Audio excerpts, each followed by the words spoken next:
제3장 사역에 의한 성취 누가복음 내용입니다.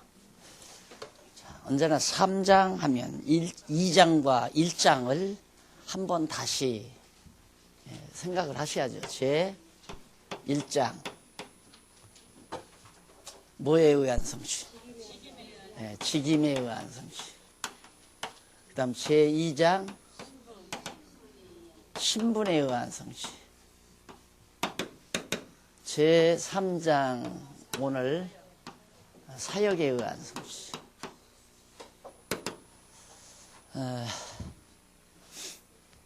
예수님의 사역이다가 보니까 나셔서 죽어 승천할 때까지의 일이 그 역사적인 수순 따라 예수님께서 행하신 그 순서 따라서 쫙 역사적으로 기록이 되어 있습니다. 그래서 어떤 의미에서는 복음서 가운데 이 누가복음을 예수의 역사서라고 그렇게 이해를 하셔도 무방합니다. 그리고 이제 예수님의 역사는 누가복음에 기록되어 있고 사도들의 역사는 사도들의 사역, 행적은 사도행전에 기록이 되어 있고 그래서 누가가 누가복음을 기록하고 사도행전을 계속해서 기록을 했어요. 그 역사적인 내용을 쫙 기록을 했어요. 그런데 마태복음 같은 경우는 역사서가 아니에요. 그냥 예수님이 행하신 일이나 가르치신 내용들을 이렇게 하나의 어떤 논리적인 주제를, 즉 예수님의 직임을 증거해 주려고 직임을 통해서 예수가 그리스도이심을 증거하려고 순서를 전부 다 이렇게 엇맞춰서 먼저 했던 것 뒤에 돌리고 뒤에 했던 것 먼저 돌리기도 하고 그래서 이 순서가 전혀 역사적 순서가 안 맞아요. 역시 신분도 그렇겠죠. 신분을 증거하려니까 그 신분 증거에 대한 내용 순서 따라 막 이렇게 섞어서 역사적인 순서대로 예수님께서 뭐 30살 때, 31살 때, 32살 때, 33살 때 이렇게 차근차근 순서 따라 예수님의 하신 일이나 말씀이 기록된 것이 아니라 이렇게 섞어서 기록이 됐다. 그러나 누가복음은 그냥 예수님이 나서 죽어 승천할 때까지의 그 수순 따라 순서대로 역사적인 순서대로 쫙 기록을 했어요. 그래서 이제 이 성경 주석학자들이 이 누가복음을 보고 뭐 누가 베끼고 누가 누구 걸 보고 또 누가 베끼고 그랬다고 그런 소리를 그게 밥 먹고 쓸데없는 소리 자꾸 하는 게 신학자들이에요. 다 그런 건 아니지만 하나 쓸모없는 얘기들만 하는 거예요.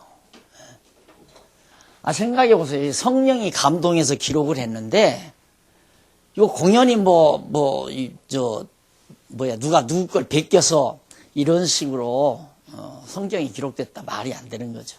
그러니까 성령께서 예수가 그리스도이심을 증거하기 위해서 마태복음은 직임을 중심으로 예수님이 선지자다, 제사장이다, 왕이다, 제사장이다 이런 직분을 가지고 있다. 그러면 예수님께서 사역을 하실 때 어디에서는 선지자 얘기를 당신이 선지자임을 가리키기도 하고 때로는 제사장임을 가리키기도 하고 때로는 왕임을 가리키기도 하고 그랬을 거 아니에요. 여기서 사역할 때 그럼 제자들을 만나서 때로는 선지자 역할도 하고 왕 역할도 하고 제사장 역할도 하고 예수님이 그렇게 했는데 역사서는 그걸 그냥 그 순서대로 그냥 기록하면 되지만은 직임 따라 증거하려고 할 때는 예수님이 선지직을 가지고 계시다는 것을 증거해야 되겠다 하면 예수님이 역사서에서 여기저기서 선지자라고 가리킨 내용들을 이렇게 간추리다 보니까 중간에서 빼가지고 조직을 하겠죠. 이 논리를 전개하겠죠. 그래서 이게 순서가 안 맞는 거예요. 그래서 누가복음은 예수님이 어렸을 때부터 죽어 부활 승천할 때까지 일을 자세히 역사적인 순서대로 연도별로 그렇게 기록해 놓으셨다. 기록한 내용이다 하는 얘기입니다. 그럼 저 사역을 통해서 봐라, 예수님이 이런 사역을 한 것 보니까 예수는 그리스도가 아니냐. 그리스도다. 그러니까 예수님이 나서 부활 성천할 때까지 모든 일을 하신 것은, 그걸 보통 신학에서는 출생 해서 이제 이 공생과 사생 이렇게 나눠요. 그러니까 여기서는 이제 30세, 33세까지 이건 공생이라는 거죠. 출생에서부터 30세 이전까지는 사생활이고, 그런 언락한 얘기들을 자꾸 하고 있잖아요. 공생에 따로 있고 사생활이 따로 있는 게 아니에요. 예수님은 마리아의 몸에 잉태될 때부터 벌써 예수가 그리스도 자신임을 증거하는 계시적 차원에서의 사역이란 말입니다. 예수님이. 그러니까 공생에 사생에 이렇게 나누는 것은 인위적인 방법이죠. 예수님의 공생에 있어서 공적 생활이라 이거죠. 그때가 언제부터냐? 세례 요한에게 나타나서 세례 받을 때부터가, 그때가 이제 공생활이라는 거죠. 예, 드러났다. 그런데 예수님이 12살 때까지는 성경에 기록이 되어 있어요. 근데 그 나머지는 성경에 1절 안 나타나 있거든요. 안 나타나 있는데, 왜 그러냐면 그 이전까지는 예수님께서 이제 바로 복음을 증거하기 위한, 스스로 나오셔서 진짜 나오셔서 증거하기 위한 하나의 준비 기간이라고 생각하면 됩니다. 그러나 출생에서 12살까지 자라나면서 되어진 일이 누가복음에 자세히 기록되어 있으니까 그거 역시도 예수가 그리스도이심을 증거하는 생활이다. 그렇게 성경에는 이건 빠지고 이 둘만 이렇게 남아 있는 거예요. 그래서 사람들이 자꾸, 학자들이 이건 사생활이고 이건 공생활이고, 아니 마리아의 몸에 잉태되는 게 사생활입니까? 그게 사적 생활이냐 이거예요. 그것이 얼마나 놀라운, 예수가 그리스도이심을 증거하는 놀라운 사건인데요. 그렇죠? 그러니까 사생활, 공생활 이렇게 분류하는 건 잘못된 내용이죠. 자, 그러면 이제 사역에 있어서, 예수님의 사역에 있어서 내용을 간단히 정리해보면, 내용 분해를 해보면 1장 1절로부터 4절, 처음 4절은 간단한 서언이에요. 그냥 누가복음 전체에 대한 서언적 내용이 간단하게 기록이 되어 있어요. 그리고 서언적으로 본서의 기록 동기와 왜 이 본서를 기록했는가, 그 다음 목적은 무엇인가를 간단하게 밝혀요. 1절로 4절에서. 그리고 나서 이제 5절로부터 9장 17절까지, 5절로부터 9장 17절까지 이게 전반부죠. 전반. 이 세 부분으로 크게 세 파트로 나누어지는데, 제일 먼저 파트는 아들 사역에 의해 성취함으로 증거하신 내용이다. 하나님의 아들로서의 사역을 해요. 예수님이 하나님의 아들로서 사역을 한다. 그리고 이제 중반에 가서는 18절, 그러니까 9장 18절로부터 21장까지, 9장 18절로부터 21장까지는 나라 사역, 왕으로서의 사역이죠. 하나님 나라 사역에 의해서 성취하고, 22절로 24장까지는 대속 사역에 의해 성취하는 내용입니다. 우리 인간의 죄를 대속하는 사역을, 하나님 아들 사역, 그 다음 나라 사역, 천국 하나님 나라 사역, 그 다음에 이제 마지막 대속 사역, 우리 인간의 죄를 용서해 주는 대속 사역.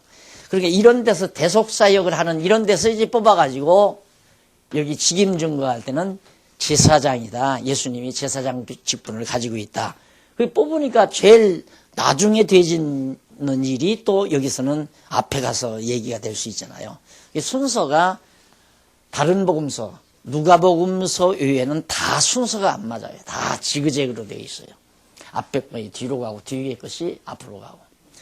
저는 저게 이제 성경을 보게 하는 하나의 눈이었어요.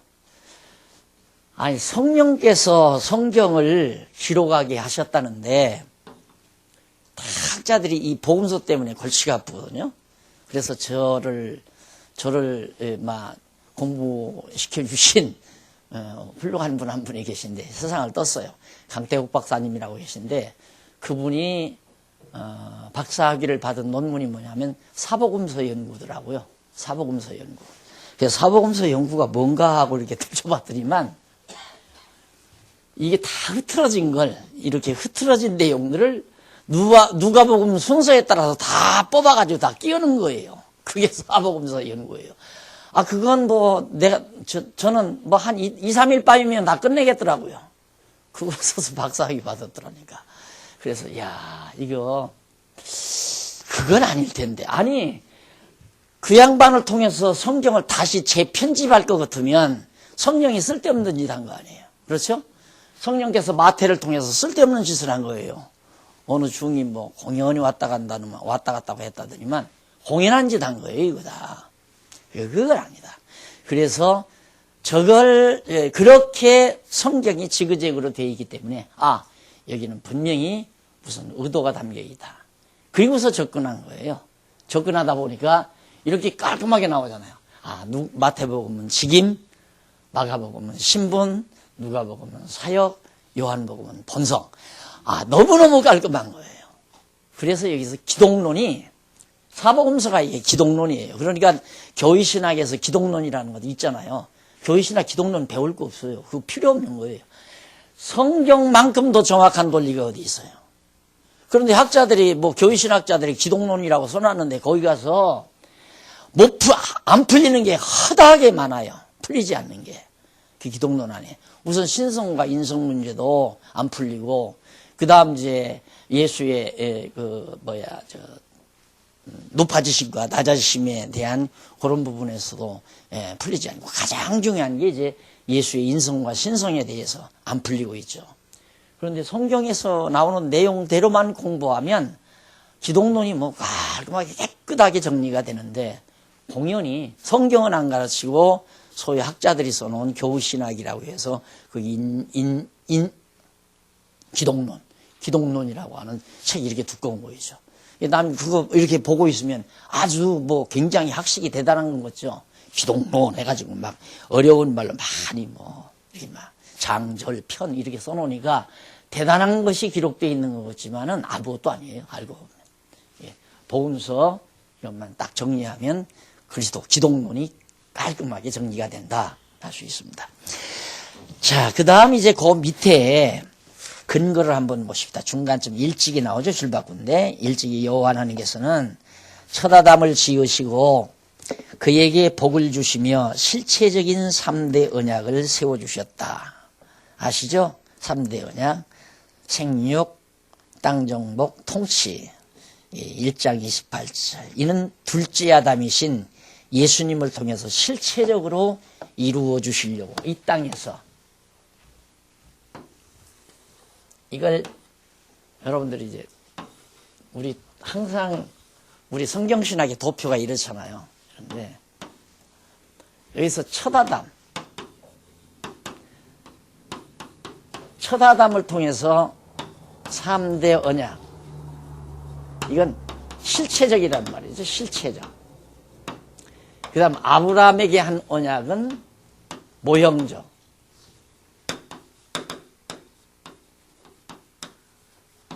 왜 3대 언약 아담에게 한 건 실체적 언약이라고 하느냐면 이 둘째 아담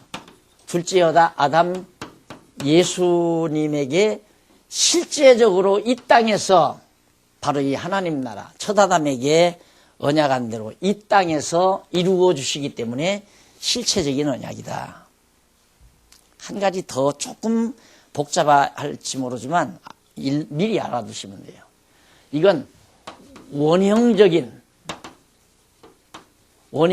아니면 영원적 언약. 왜냐하면 하나님의 뜻이 하늘에서 이루어진 것 같이 땅에서도 이루어지다 그거거든요. 그러니까 하나님의 뜻이 이미 영원 안에서는 언약과 성취가 같아요. 처음과 나중이 하나이듯이 언약과 성취가 하나예요. 그러니까 이미 우리말로 말하면 영원한 언약이 이루어진 거죠. 이루어졌다고만 하지 말고 이루어졌고 이루어지고 있고 이루어질 것이고 그렇게 말해도 상관이 없어요. 예. 왜? 영원이라고 하는 것은 시공형이 존재하지도 않고 처음이 나중이고 나중이 처음이고 처음과 나중이 하나이기 때문에 그래서 영원적 언약은 이미 언약대로 이루어진 거란 말입니다. 그런 영원한 언약을 이 땅에다가 실제로 이 지상에서 계시세계에서 이루시려고 하나님께서 먼저 아담에게 실체적으로 이 실체적이라는 말을 붙이는 것은 아담에게 한 모형적 언약을 대비해서 붙여진 이름이에요. 이 모형적 언약은 구약시대 이스라엘 나라에 대한 그게 첫 아담에게 언약한 내용을 둘째 아담을 통해서 이루실 하나님의 나라죠. 영원한 하나님의 나라를 지상에다가. 그러니까 이 지상의 교회는 하나님 나라예요. 그런데 그게 방해가 되는 게 뭐냐면 인간의 육신의 소욕 때문에 그러거든요. 그러니까 얼마나 그 교회에 몸담고 있는 분들이 육체의 소욕을 이렇게 제어시키느냐에 따라서 교회의 순수 농도, 왜 금도 순금이 있고 18금이 있고 24금이 있잖아요. 순도가 높단 말입니다. 그러니까 순도 높은 교회가 어떤 교회냐? 육체의 소욕을 많이 제거한 교회가 순도가 높은 교회예요. 근데 내가 살피건대 이 땅 위에서 이 땅 지상에 있는 교회 중에 육체의 소욕이 제일 강하게 작용하는 인간이 누구냐면 목사더라고요. 내가 목사를 해보니까. 참, 그런데 이게 내가 아예 안 가졌을 때에는 버릴 것도 없잖아요. 가지려고 하는 욕심만 버리면 되는 건데 이미 내가 붙든 것을 놓기라고 하는 것은 참 그건 보통 일이 아니더라니까. 내가 해보니까 보통 일이 아니에요. 이건 죽음을 각오해야 돼요. 목숨을 담보하고 해야 돼요. 요즘 지금 체제개혁을 하려고 하는 판에 가장 지금 내가 막 견디기 힘든 고비가 어디냐면 내가 가진 것을 버리는 거. 내가 지금 이미 취하는 것을 다 놓을 수 있는 이것이 가장 나로 하여금 힘들게 만들어요. 이거 네가 할 수 있냐? 네가 다 놓을 수 있냐? 근데 안 놓으면 체제개혁하지 말아야지. 안 놓으려면. 그러니까 이 지상에 이게 하나님 나라예요. 하나님 나라인데 누구는 누르고 누구는 눌림 당하고 누구는 명령하고 누구는 명령받고 그러는 건 교회가 어디 있어요. 그러는 게 하나님의 나라가. 또 열날라고 한다. 그래서 조금해도 나는 요만큼 해도 아주 이쁜 교회 한번 해봤으면 좋겠다고 내가 늘 그러잖아요. 그걸 해야 내가 죽을 때 눈을 감을 것 같아서. 정말 인간의 욕심, 진짜 사사로운 자기 개인 생활에서 사사로운 욕심은 교회에 크게 영향을 미치잖아요. 교회 안에서 자기의 어떤 육체의 소욕을 충족하려고 하는 교회 안 돼요. 교회는 안 돼요. 사람이 얼마나 민감하냐면요. 딱 대화 몇 번 해봐. 저 사람이 날 이용하려고 그런다. 이거 당장 알아요. 그럼 저쪽에서는 이용 안 당하려고. 내가 조금이라도 이득 취하려면 저쪽에서는 이득 안 주려고 그러고. 자기가 손해. 누구에게 이득을 주면 자기의 손해가 난다는 거 아닙니까? 이 경제 사회라는 건 모든 이 상대 사회라고 하는 건 저 사람 유리하게 하면 나에게는 불리한 거고 내게 불리하면 저 사람에게 유리한 거고 이것 때문에 세상에 전쟁이 있는 거거든요. 그러니까 정말 너도 위하지 않고 나도 위하지 않고 오직 진리만을 위하여 그리스도만을 위하여 교회만을 위하여 절대적인 목표 진리를 위하여 교회를 위하여 그리고 그리스도를 위하여 이 목표 하나로 나도 양보하고 너도 양보하고 그도 양보하고 모두가 양보해야 진짜 초다담에게 언약한 이 영원한 안에서 이루어진 하나님의 나라가 지상에서도 그래도 순도 18금은 돼야 되잖아요. 18금이래야 금이라고 말하잖아요. 10금은 못 받죠, 10금은. 10금이라는 말 들어봤어요?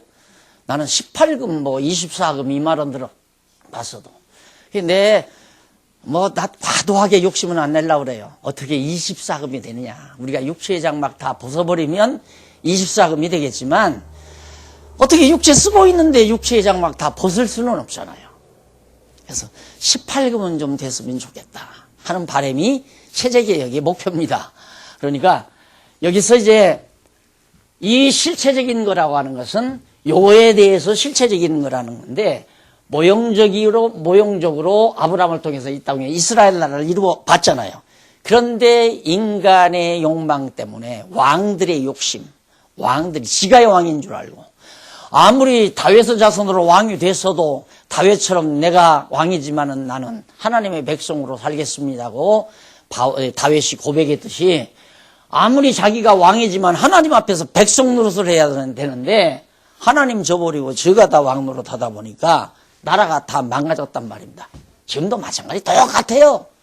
한국교회도 세계교회도 다 모두가 다 주저넘는 인간들이 들어앉아서 통치한다고 왕 노릇하니까 교회가 다 망가져가는 거예요.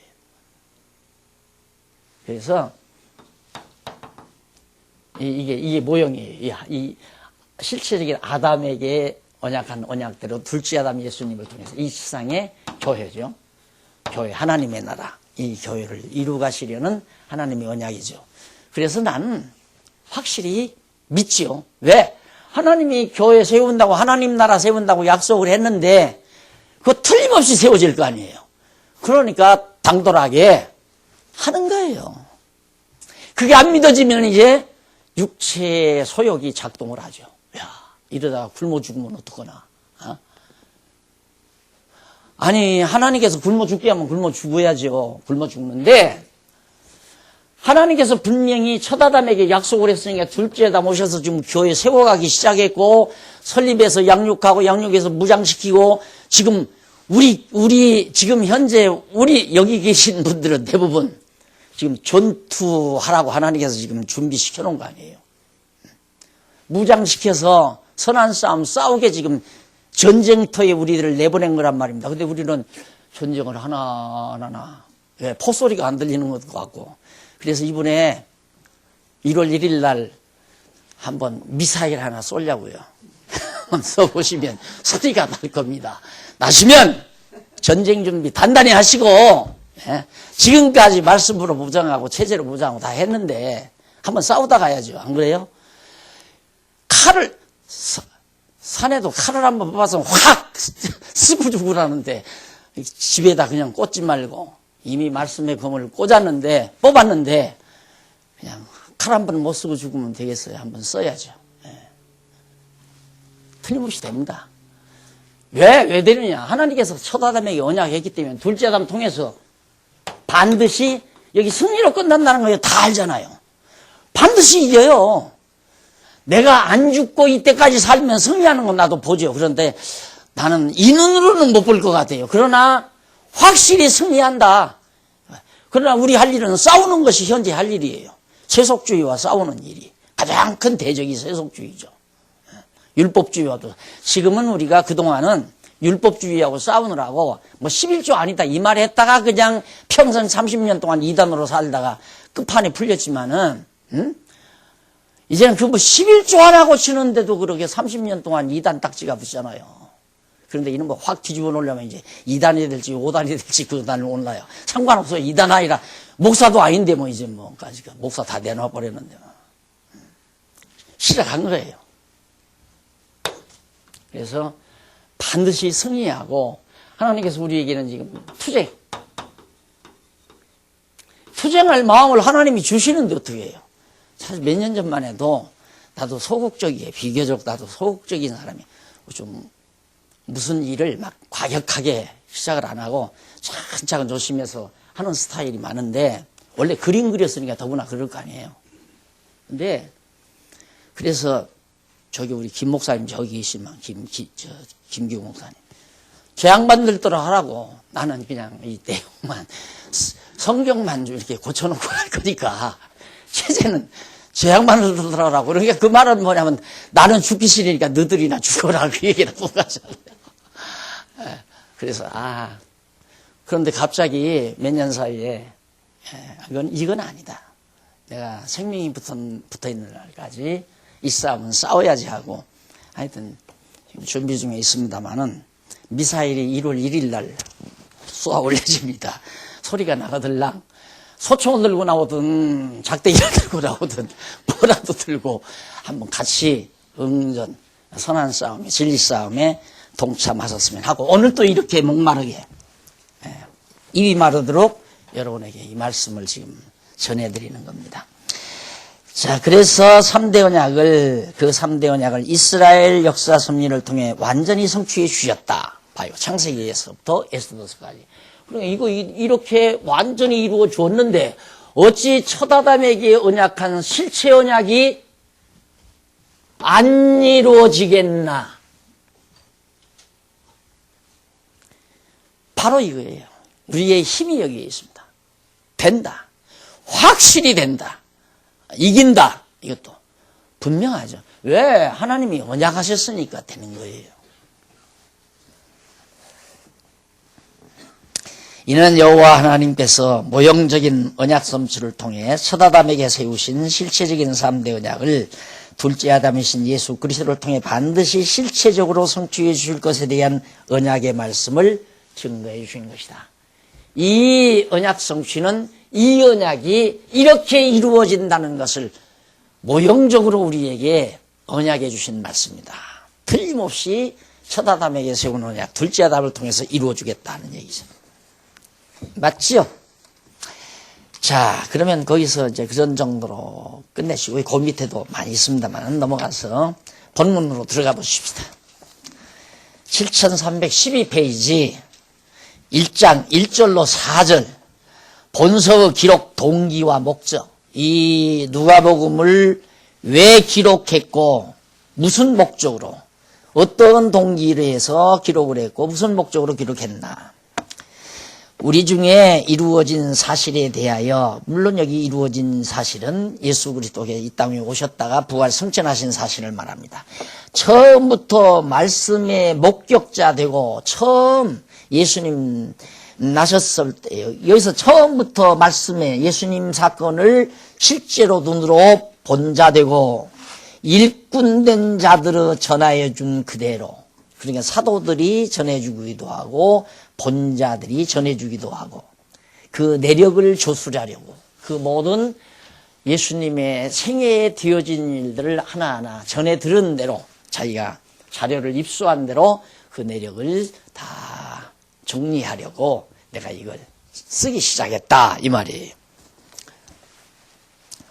조술하려고 붓을 든 사람이 많은지라 그 모든 일을 근원부터 자세히 미루어 살핀 나도, 근원이란 예수님 나서부터 죽어 승천할 때까지 이렇게 대속해서 살펴본 누가도 자기도 데오빌로 각하에게 차례대로 써 보내는 것이 좋은 줄 알았노니 이는 각하로 그 배운 바의 확실함을 얻게 하려 함이라. 그러니까 많은 사람들이 예수 사건이 너무나도 충격적이기 때문에 그 예수님 사건에 대해서 기록하려고 하는 사람들이 참 많았어요. 그래서 누가 자신도 자기도 처음 예수님 나실 때 일부터 다 아는 일이기 때문에 자기도 이것을 써서, 왜?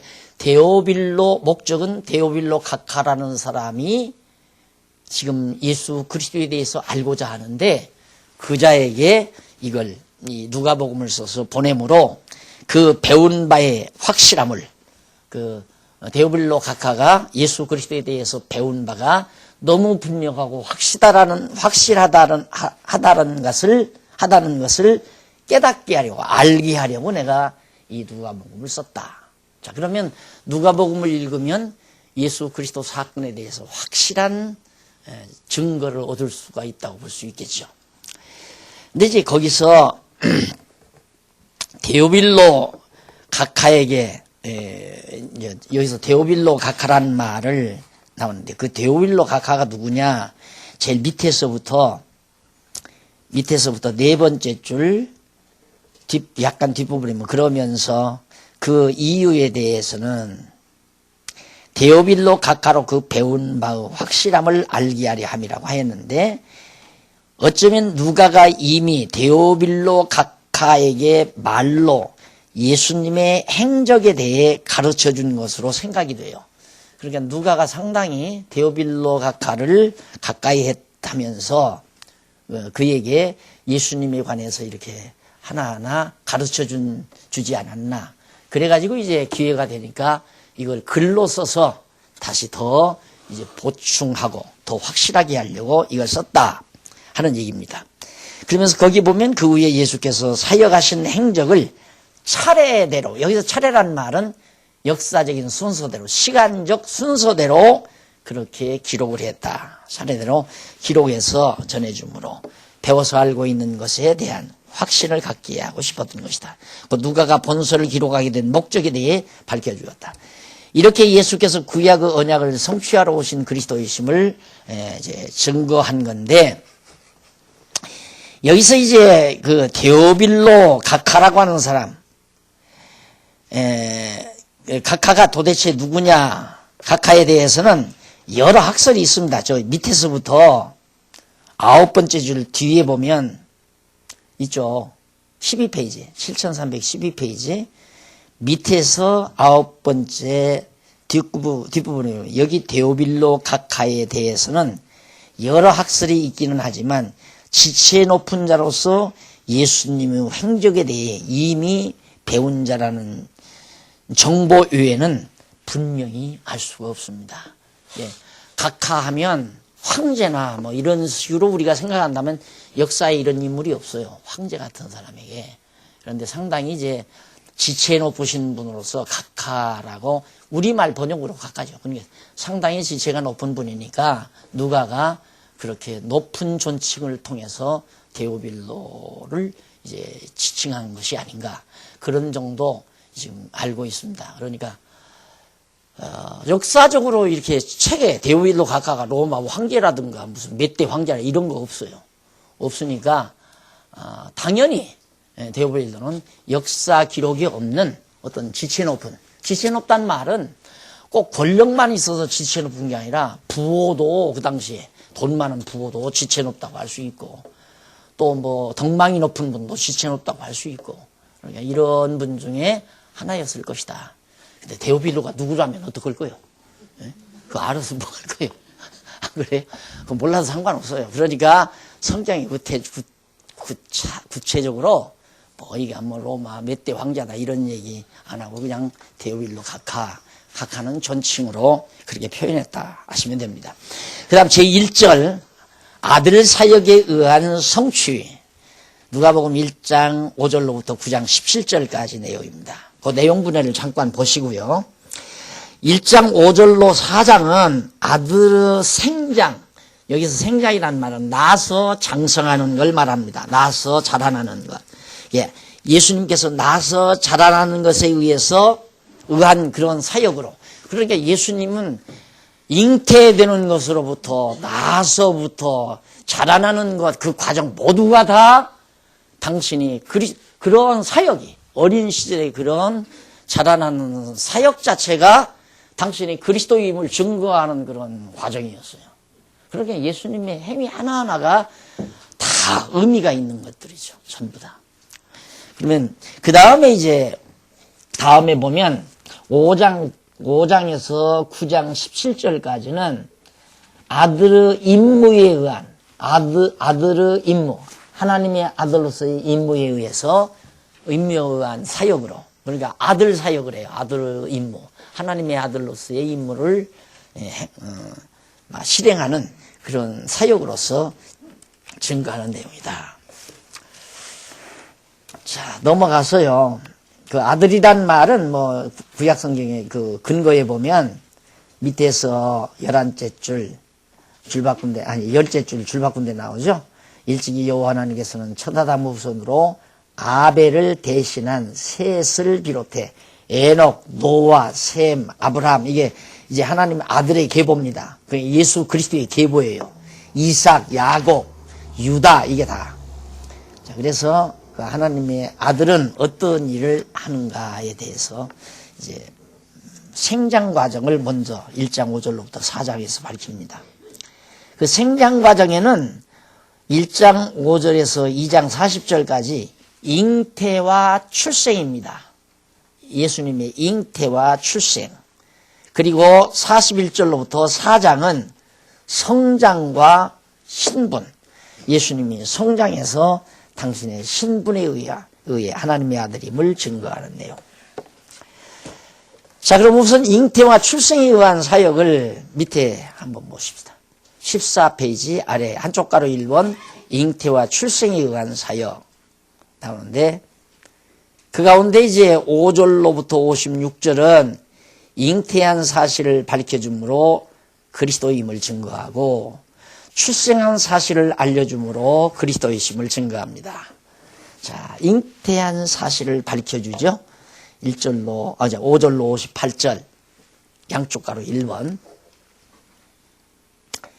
거기 보면 5절로 25절은 요한의 잉태, 사도 요한의 잉태를 통해서 밝혀주고, 또 예수님의 잉태를 통해서 밝혀줘요. 아니, 예수님의 사역인데 왜 사도 요한의 잉태가 나오는가?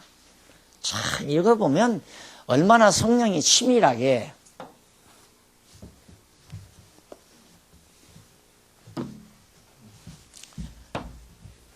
여기 이제 주전 400년 전, 약 400년 말라기 선지자가 마지막 예언하기를 광야에 외치는 자 소리, 그러니까 엘리야죠. 엘리야가 예수님 오시기 전 엘리야가 먼저 온다라고 마지막 예언을 하고 구약 성경이 끝이 나요. 그런데 이제 역사적으로는 바로 예수님 출생하잖아요. 예수님이 여기서 예수님이 출생하는데, 출생하기 전 바로 6개월 전에 세례 요한이 잉태되는 거예요. 그러니까 말라기 선지자가 예언한 대로 엘리야의 심정으로는 세례 요한이 뱃속에 먼저 예수님보다 먼저 잉태돼야 되겠죠. 예수님보다 먼저 잉태가 돼야 예수님보다 먼저 태어나고, 그 다음 예수님이 태어나서 세례 요한이 예수님보다 앞서 나가서 사역하고 평탄케 해야 예수님이 그 뒤에 나타나서 이제 사역을 한다 이 말입니다. 그러니까 그것 때문에 봐라, 예수님 앞서 증거할 세례 요한이 먼저 잉태되지 않느냐. 그러니까 그 다음에 마리아의 몸에 잉태되는 자가 바로 그리스도다. 이걸 증거하기 위해서예요.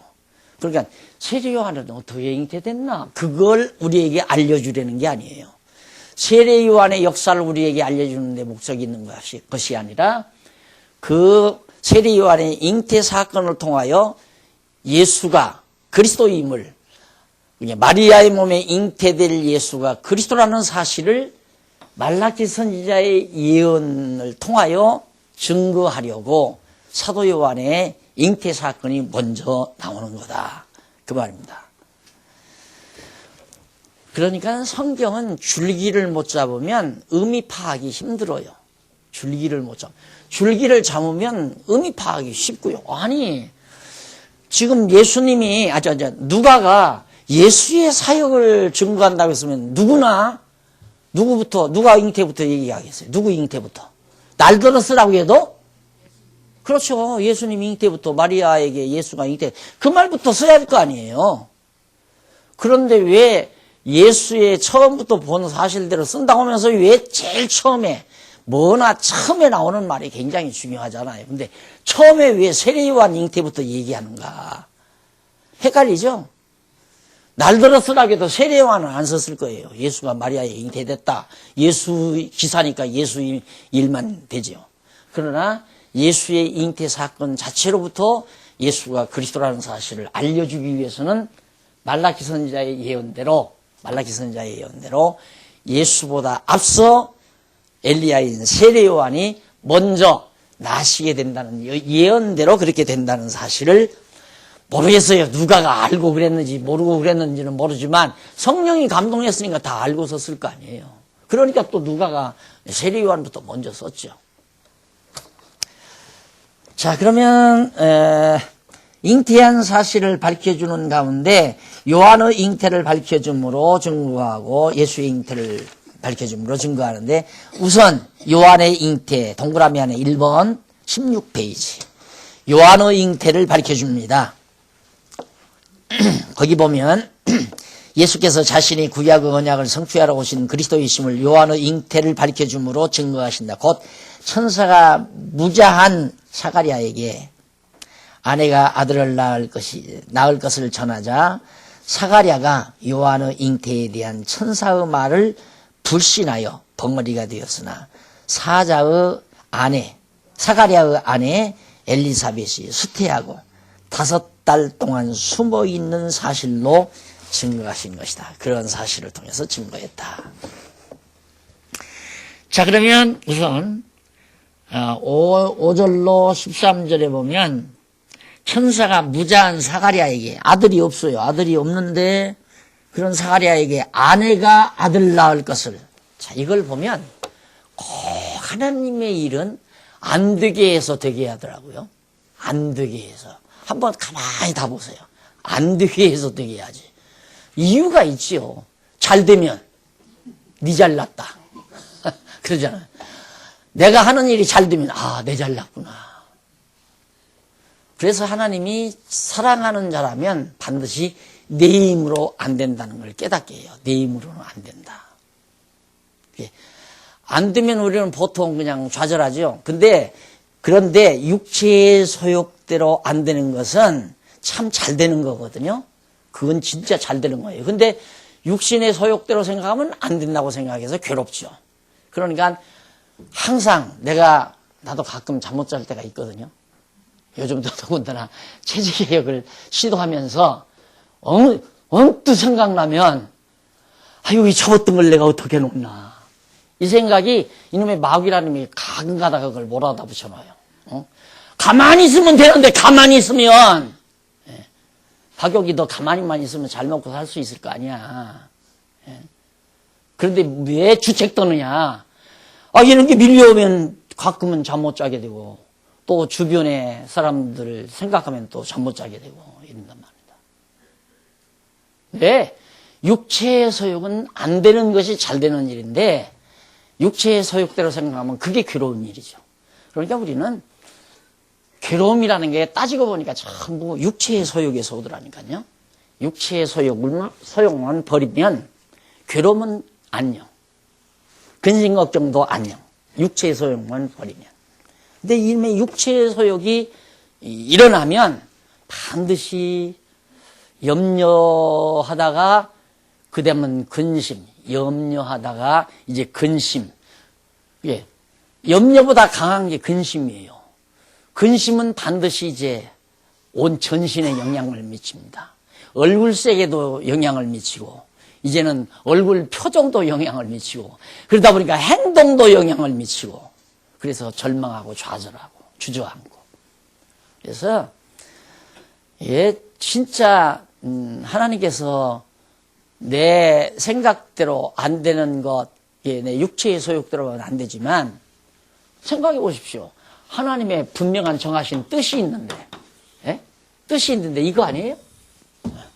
그래서 예수님이 뜻이 하늘에서 이루어진 것 같이 땅에서도 이루어지이다라고 기도하라고 했잖아요. 만날 우리들 하늘에 계신 우리 아버지 이름 그러하게 해서 뜻이 하늘에서 이룬 것 같이 땅에서도 이루어지이다. 했어요, 안 했어요? 입으로만. 그러죠? 입으로만. 그래서 내가 거듭 얘기지만 대치동서 우리 이제 입으로 하는 건 그만합시다. 나 입으로 또 이거 자꾸 하라는데 다 공부한 거 아니에요. 다 한 거죠. 한 거. 했는데 다 잊어버렸죠 또. 입으로만 하고 있으면 뭐예요. 돼야죠. 그래서 우리 시흥동에 가면 보여줍시다. 사정을 했죠. 이제 우리 보여줍시다. 사정을 해놓고도 보여주는 체제로 이걸 바꿔놓지를 않고 하루 차일 피일 미루다가 10년석을 훌쩍 넘어가 버렸잖아요. 이제는 안 되죠. 이제는 해야죠. 보여주는 교회로. 진짜 보여주는 교회로. 그래서 만날 말로만 하면 뭐예요, 말로. 말로는 뭐 하늘에서도 뜻이 하늘에서 이루어진 것 같이 땅에서도 이루어지다. 아멘. 하면 뭐예요? 지금 이게 믿어져야죠. 뜻이 하늘에서 이루어진 것처럼 땅에서 이루어진다. 반드시 하나님의 정하신 뜻대로 이 땅에 주님의 몸된 교회가 이루어진다. 우리들더러 투쟁하라 했으니 성령께서 우리에게 투쟁할 힘 주신다. 이기는 건 죽은 다음에 이길지 산 다음에 이길지는 모르지만 이때에도 소극적인 승리는 있는 거예요. 이때의 승리는 뭐냐? 내가 안 쓰러지고 서 있는 거. 그게 승리예요. 예를 들어서 내가 이 세상 세속주의를 다 전멸하고 이 땅에 완전히 영화로운 정말 천국 같은 나라를 내가 온 세상에다가 이렇게 해야 승리가 아니라 싸우면서 이 세상 세속주의와 싸우면서 한국교회가 다 반대하고 전부 나를 죽일 놈 만들어도 내가 좌절하지 않고 쓰러지지 않으면 승리라 이거예요. 그게 승리예요. 그러나 싸우지 않고 지금 막 근심 걱정 염려 때문에 싸움도 시작하지 않고 주저앉아 있는 건 승리가 아니라 패배 중에도 패배예요. 그냥 밥술이나 먹다가 죽어가는 거죠. 안 그래요? 밥술이나 먹다가 죽어가는 거예요.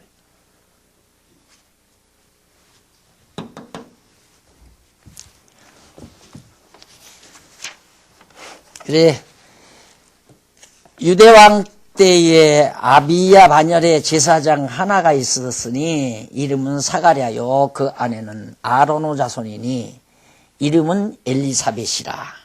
아론 제사장 자손이에요. 아론이 제사장이었죠. 이 두 사람이 하나님 앞에 의인이니 주의 모든 계명과 규례대로 흠이 없이 행하더라. 그 당시에 주의 모든 계명과 규례대로 구약의 반차대로 하나하나 잘 행하고 있었다 이 말이에요. 엘리사벳이 수태를 못하므로 저희가 무자하고 두 사람이 나이 많더라. 이미 그러니까 아이 낳을 수 없는 상태였죠. 마침 사가랴가 그 반열의 차례대로 제사장의 직무를 하나님 앞에 행할세 제사장의 전례를 따라 제비를 뽑아 주의 성소에 들어가 분향하고 모든 백성은 그 분향하는 시간에 밖에서 기도하더니 주의 사자가 저희에게 나타나 향단 우편에 선지라. 사가랴가 보고 놀라며 무서워하니 천사가 일러가로되 사가랴여 무서워 말라. 너의 간구함이 들린지라. 네 아내 엘리사벳이 내게 아들을 낳아주리니 이름을 요한이라 하라. 세례 요한. 오실 메시아 그리스도 앞서 길을 평탄케 할 자. 그러니까 아주 서론이 출발이 잘 되잖아요. 누가복음. 누가가 출발을 기가 막히게 예수님 천사가 내려와서 마리아에게 너 두려워 말라 내 몸에 낳을 자는 자기 백성을 주에서 구원할 자 예수냐 이렇게 시작했으면 출발이 미약하죠. 그런데 말라기 선지자가 마지막 마무리 예언한 그 말을 딱 받아서 예언대로 세례 요한이 잉태되고 그 뒤이어서 6개월 후에 예수가 잉태되잖아요. 기가 막히잖아요. 이게 다 하나님이 하시는 일이다. 그러니까 이 시간 조정을 누가 하시는가? 이 때를 주관하는 게 역사 주관과 똑같아요. 하나님이 역사를 주관하신다. 그 말은 때를 주관하신다는 말이거든요. 그러니까 세례 요한이 잉태될 때를 주관하고 예수가 잉태될 때를 6개월 먼저 딱 간격을 두고 만사가 다 때가 있어요. 정확하게 때가.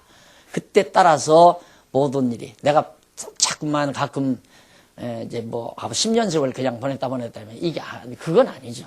하나님께서 또 그걸 통해서 또 준비케 하시고 마련케 하시고 그렇게 해서 또 때가 되니까 시작하게 하시고 다 그러는 건데 여하튼 우리가 하나님의 정하신 뜻이 이루어지는 것을 보고 내가 기뻐할 수만 있다면 벌써 나는 그만큼 육체의 소욕을 저버린 거죠. 내 육체의 소욕이 깎아져 나간 거예요. 근데 하나님의 뜻이 이루어지는데 내 뜻은 안 이루어진다. 그건 문제가 되는 거 아니에요. 내가 문제가 있는 거죠. 그렇죠?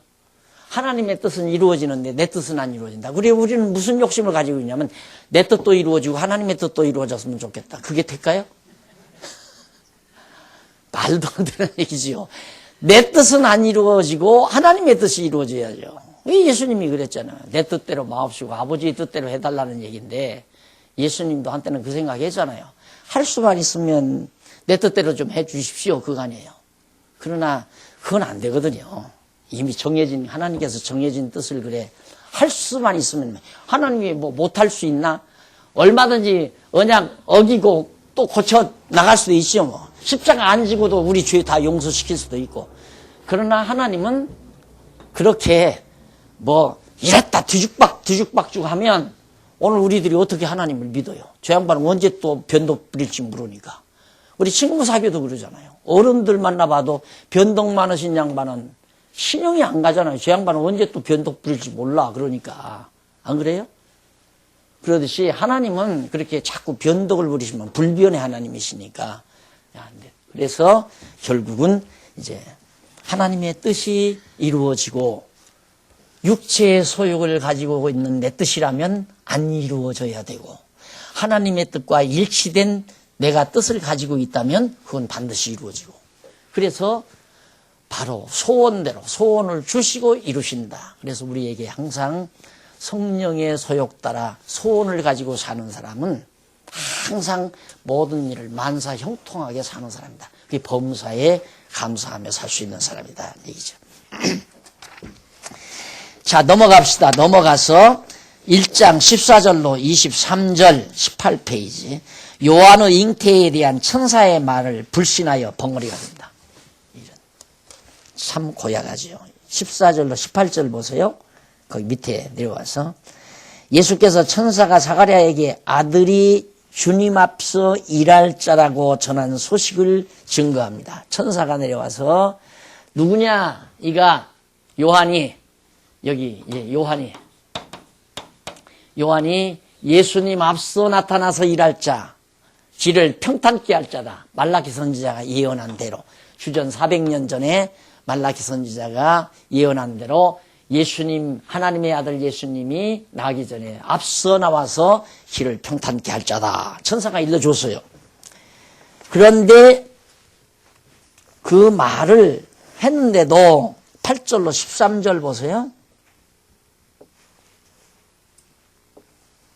8절로 13절 17페이지 위에서 10번째. 예수께서 천사가 사가랴에게 아내로 아들을 낳게 해준다고 전한 소식으로 증거했는데 마침 거기 이제 8절 한번 보십시다. 본문 8절 보세요. 찾았죠? 네. 8절에 보면 마침 사가랴가 그 바녀를 차례대로 제사장의 직무를 하나님 앞에 행할세 제사장의 전례를 따라 제비를 뽑아 주의 성소에 들어가 분향하고 10절 모든 백성은 그 분향하는 시간에 밖에서 기도하더니 주의 사자가 저희에게 나타나 향단 우편에 선지라. 사가랴가 보고 놀라며 여기 우리 다 한 거예요. 그렇죠? 넘긴다는 게 안 넘겼습니다. 죄송합니다. 이 책이 넘어가서 그랬어요. 14절로 23절, 14절로 18절이 이제 그렇게 주 앞에 나타나서 일할 자라고 가르쳐 줬고, 이쪽 19절 와서 보면, 19페이지 와서 보시면, 9째 줄 바꾼데, 19절로 23절 나오죠. 사가랴가 천사의 말을 믿어요, 안 믿어요? 안 믿잖아요. 이미 다 늙었는데 무슨 아들이냐 이거야. 그러니 하나님도 그래도 어느 정도 좀 믿을 만큼 해놓고 하시면 의심 안 할 거 아니에요. 근데 전혀 이건 절대 안 돼. 다 늙었는데 어떻게 아들을 낳아요? 그러니까 안 믿는 건 당연하죠. 그거 믿으면 또라이고. 하나님이 꼭 그런 방법으로 역사를 해요. 왜? 네가 하는 게 아니라 하나님이 하신다는 걸 깨닫게 하기 위해서. 다른 거 하나도 없어요. 하나님이 하신다는 걸 알게 하려고.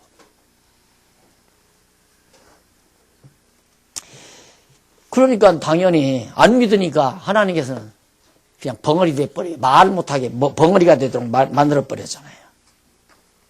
이걸 보고 또 하나님 안 믿으면 다 벙어리 된다 그렇게 가르치면 안 돼요. 안 믿어도 벙어리 하나도 안 되던데 뭐.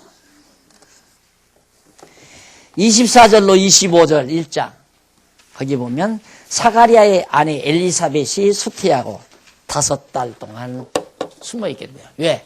왜 숨었겠어요? 예? 예? 그렇죠. 얼마나 부끄럽게. 아이, 생각해봐요. 김광하님이 지금 애 이렇게 됐다면 저 할머니가 어느 영감 만나가지고 저래. 그래가지고 부끄러우니까.